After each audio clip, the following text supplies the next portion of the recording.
સુરત ડુમસમાં ક્રાઇમ બ્રાન્ચે કન્ટેનર ટ્રકમાંથી ચોરખાનામાં છુપાવેલી સ્કોચ વિસ્કીની 288 બોટલ ઝડપી પાડી ₹6 લાખથી વધુનો દારૂનો જથ્થો જપ્ત કર્યો છે।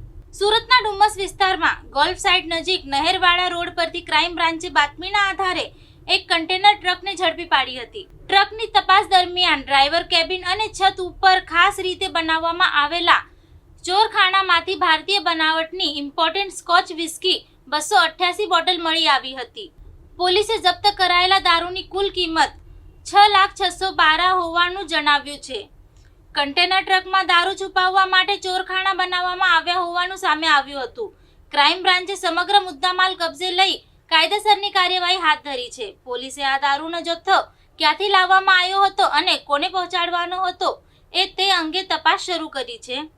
સમગ્ર મામલે સંડોવાયેલા અન્ય વ્યક્તિઓની ભૂમિકા અંગે પણ પોલીસ દ્વારા તપાસ કરવામાં આવી રહી છે। દારૂની હેરફેરીના નેટવર્ક સુધી પહોંચવા માટે ક્રાઇમ બ્રાન્ચે વધુ તપાસ હાથ ધરી છે।